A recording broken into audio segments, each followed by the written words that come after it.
Shalom to the elect of Israel. I want to start by giving all the praises, honor, and glory to whom it rightfully belongs, which is Yahweh, Bahashem Yahweh Shai, Bahashem Rakakwadash. Double honors to the apostles and elders of Great Millstone that rule well. Peace, blessings, and salutations to the elect of Israel. And this lesson is this is a quick morning lesson. This is the book of St. John, chapter 8, verse 32. And ye shall know the truth, and the truth shall make you free. All right? And all right. So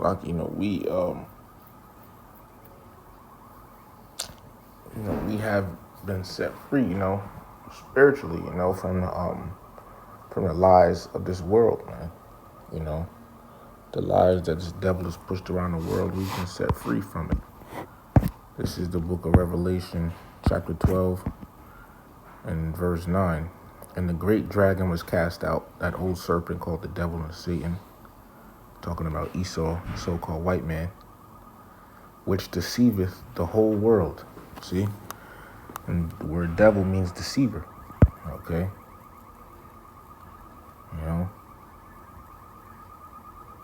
This devil has deceived the whole world, with his lies, especially with Christianity.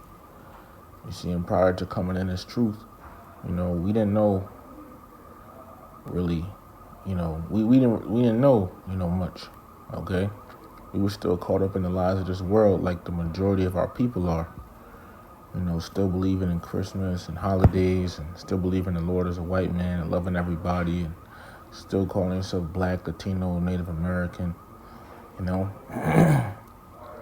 That's in another lesson, that this truth, us receiving this truth, is our first taste of freedom, of actual, literal freedom, okay?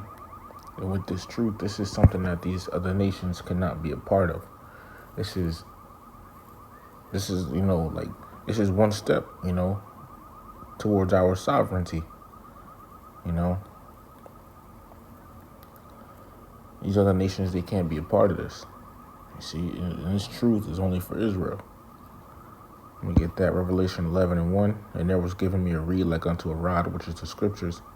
And an angel stood, saying, Rise and measure the temple of the Most High, which is the Israelites. And measure means teach. And the altar and them that worship there, and the Israelites. So basically saying, teach the scriptures to the Israelites. Verse 2, but the court which is without, meaning outside the temple, leave out, and measure it not. Meaning don't teach these. Why? For it is given unto the Gentiles, the heathen nations. So it's telling you, don't teach the heathen nations. Okay? Don't teach the heathen nations. Okay? So this truth is not meant for them. All right? It's meant for us. And once again, this truth has set us free. Okay? It's set us free from the lies of this, we've been taught. And there's another lesson of this Christian, I want to do with this Christian going up to IUIC. I want to do a lesson on it, but it just goes to show that, we're just going to show how much the Lord really, he did his thing here for us, man. Okay? Waking us up to this truth. Otherwise, we would have been spiritually dead, Proverbs 21:16 again. The man that wandereth out of the way of understanding shall remain in the congregation of the dead. All right?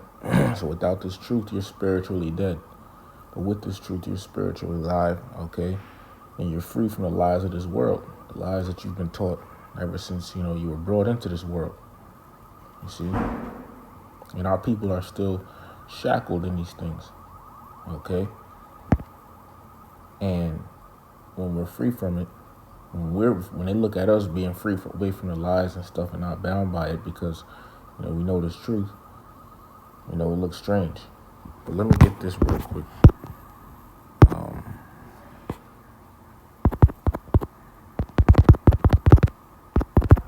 This is a quote by Frederick Douglass, right?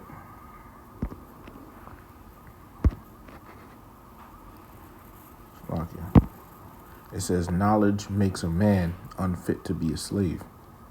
Because when you know stuff, okay, you're not, it's just not right. Like, if you say imagine, picture you have a slave, and with a slave is someone you keep in the dark. Okay, you don't tell them much. All right, they don't know. You don't let them in on the secrets, and there's someone who's kept in the dark. All right, but once you know this wisdom, knowledge, understanding, you're no longer kept in the dark, man. All right. Imagine you having a slave that's so intelligently smart and wise, man, and knowing the truth of Yahweh. You can't. That person is no longer. It's not proper or suitable for that man to be a slave anymore.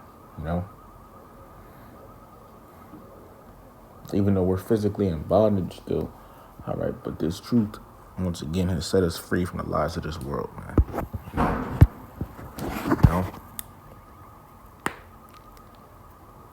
And so once you wake up to the truth, become born again and everything, right?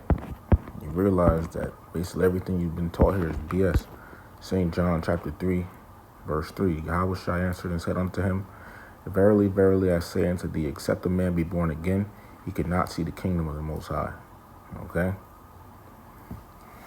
And when you become born again, which basically means, putting off your old sinful ways of living and living according to the truth, living according to Yahweh B'Hashem Yahweh Shai, keeping the laws to the best of your ability, right? Doing the things you're supposed to in the truth, right? Your mindset has changed towards this, your mindset has changed to be, in its truth and towards Yahweh B'Hashem Yahweh Shai, then, you're born again, okay? But, I just wanted to get that, we're no longer shackled to the lies of this world. And that's why, and that's part of the reason why this world can't understand where we're coming from. Okay, because the world has been engulfed in lies. But the Lord has given us the the truth, which has given us our first actual taste of freedom. So I'm going to leave it at that because I got to go. With that, giving all praises, honor, and glory to Yahweh, B'Hashem Yahweh Shai, B'Hashem Rakakwadash. Double honors to the apostles and elders of Great Millstone, never well. Peace, blessings, and salutations to the elect. Shalom to the elect.